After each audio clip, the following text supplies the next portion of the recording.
Assalamualaikum sahabat. Pernahkah kalian ditanya oleh anak kita soal tentang penciptaan manusia?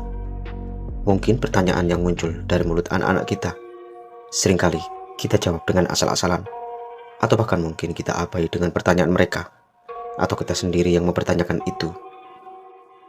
Karena kurangnya literasi kita atau orang tua kita di masa lalu, pertanyaan ini pun dijawab dengan asal-asalan, atau bahkan mungkin diabaikan. Pertanyaan fundamental ini biasanya akan bisa membangun fondasi anak-anak terhadap pola pikir mereka.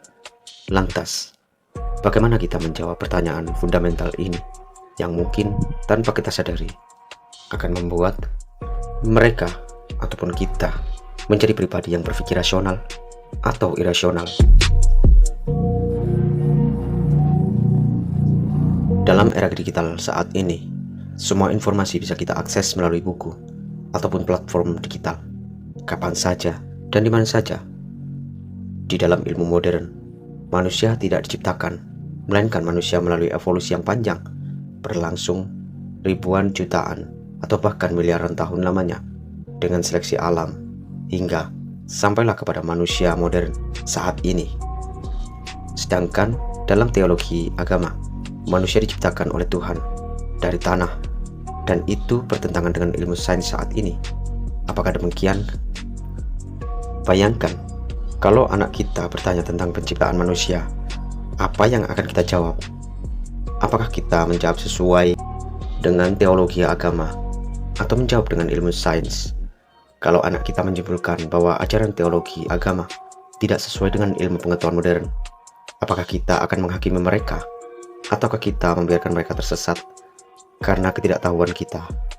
Apa yang harus kita perbuat? Mari kita ulas satu persatu.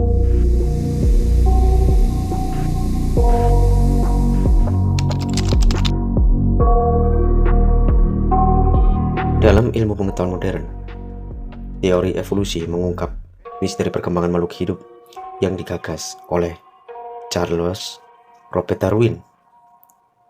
Charles Darwin sebagai peletak dasar ilmiah teori evolusi, dengan menulis buku yang paling terkenal dan penting adalah The Origin of Species dan The Descent of Man.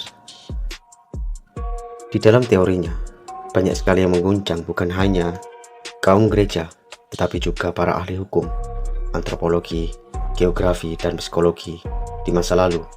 Itu karena teori evolusi Darwin sangat prinsipal dalam menganalisis kejadian manusia serta makhluk lain, meskipun mendapatkan banyak sekali pertentangan oleh banyak orang, khususnya agamawan, tetapi teori ini bisa bertahan sampai sekarang. Teori evolusi Darwin ini juga dikenal dengan teori seleksi alam, menyatakan bahwa spesies berevolusi melalui mekanisme seleksi alam, di mana individu yang paling cocok dengan lingkungan mereka lebih mungkin bertahan hidup dan bereproduksi, kemudian meneruskan gen mereka ke generasi selanjutnya. Teori ini menekankan bahwa semua spesies memiliki nenek moyang yang sama, dan bahwa evolusi terjadi secara bertahap melalui variasi genetika dan seleksi alam. Selain Charles Darwin sebagai penggagas, ada beberapa ilmuwan yang menguatkan teori evolusi ini, yaitu Alfred Russel Wallace dan August Weismann. Tapi masih banyak lagi ilmuwan yang mendukung teori evolusi ini, dan pastinya bertahan sampai sekarang. Teori ini hanya menjelaskan mekanisme alamiah makhluk hidup dari dahulu sampai sekarang melalui evolusi, namun masih belum bisa menjelaskan asal-usul makhluk hidup.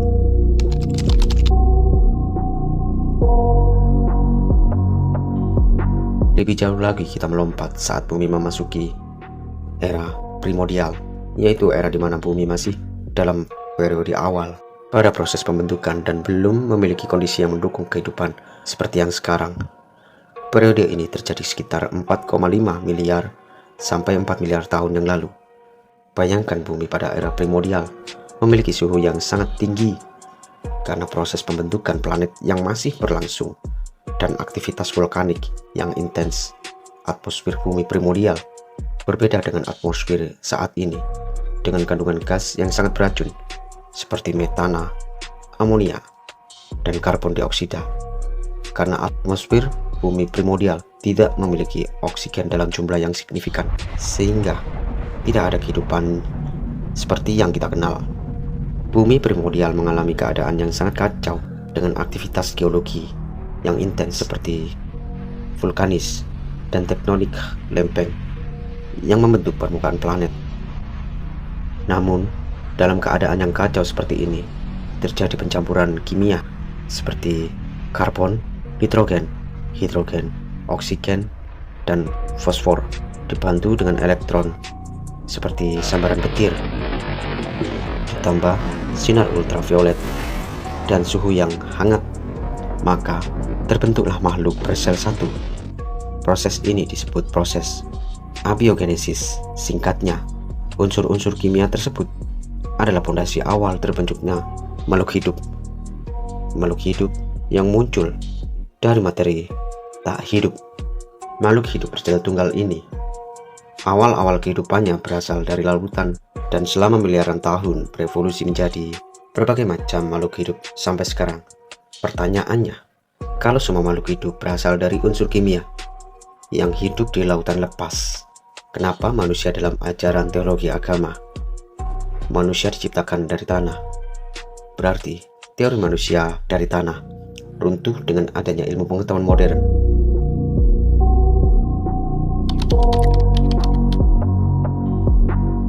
Kita mungkin semua sudah tahu dalam Al-Quran surat Al-Anbiya ayat ke-30, apakah orang-orang kafir tidak mengetahui bahwa langit dan bumi keduanya dahulu menyatu, kemudian kami memisahkan keduanya, dan kami menjadikan segala sesuatu yang berasal dari air, maka tidakkah mereka beriman? Al-Quran surat Al-Anbiya ayat ke-30. Abiogenesis menjelaskan bahwa semua kehidupan berawal dari lautan dan berevolusi menjadi makhluk yang kita kenal sekarang. Bila di dalam surah Al-Anbiya semua makhluk berasal dari air, kenapa manusia diciptakan berasal dari tanah? Berarti Al-Quran tidak konsisten dengan pernyataannya, apalagi dengan ilmu pengetahuan modern. Pasti bertolak belakang.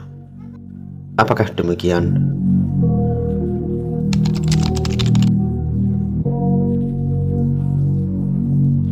Banyak ayat-ayat Al-Quran yang memang menjelaskan tentang penciptaan manusia. Namun ada satu ayat yang menarik untuk kita kaji lebih mendalam, yaitu surat Al-Mu'minun ayat ke-12. Dan sesungguhnya kami telah menciptakan manusia dari suatu saripati tanah. Dalam surat tersebut ada dua kata yang menarik untuk kita ulas lebih lanjut. Kata itu adalah kata saripati tanah. Kita semua tahu bahwa dalam proses terbentuknya unsur-unsur kimia yang ada dan melimpah di bumi dalam proses abiogenesis di masa lampau, makhluk hidup sangat mungkin mereka berasal dari lautan. Namun saat mereka mati, mereka akan meninggalkan jejak DNA dan terkubur dalam tanah dengan waktu yang sangat lama, termasuk manusia kera. Semua makhluk hidup pasti akan meninggalkan jejak DNA di dalam tanah, dan saripati tanah adalah pondasi awal terbentuknya manusia. Dan unsur-unsur kimia yang menjadi pondasi awal terbentuknya makhluk hidup sangat banyak dan melimpah di dalam tanah. Dan banyak sekali dalil-dalil Al-Quran yang menjelaskan bahwa manusia diciptakan dari tanah yang ada di bumi. Apakah itu masih bertentangan dengan ilmu pengetahuan modern? Atau itu hanya sekedar cocok logi saja? Coba kalian tulis di kolom komentar.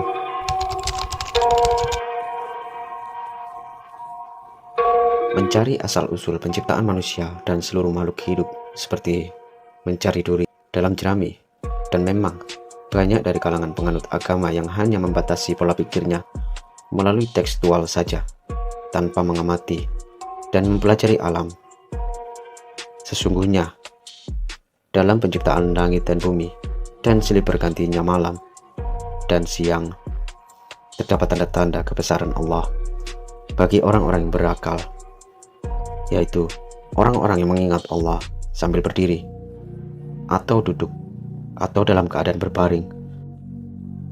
Dan mereka memikirkan tentang penciptaan langit dan bumi, seraya berkata, "Ya Tuhan kami, tiadalah Engkau menciptakan ini dengan sia-sia. Maha suci Engkau, maka peliharalah kami dari siksa neraka." Dari sini kita diajak oleh Allah untuk bersikir dan berpikir bagaimana penciptaan langit dan bumi. Kita diajak merenungkan, entah dalam keadaan apapun. Berpikir di sini disetarakan dengan bersikir. Kita lakukan ini karena semata-mata Allah Ta'ala. Ilmu pengetahuan modern dan ilmu agama bisa berjalan beriringan atau bisa mengisi satu sama lainnya. Tapi itu semua tergantung dari pola pikir kita. Dan kesimpulannya juga tergantung diri kita masing-masing. Apakah ada kesimpulan dari kalian? Coba kalian tulis sendiri. Mari kita diskusi dengan sehat. Wassalamualaikum warahmatullahi ta'ala wabarakatuh.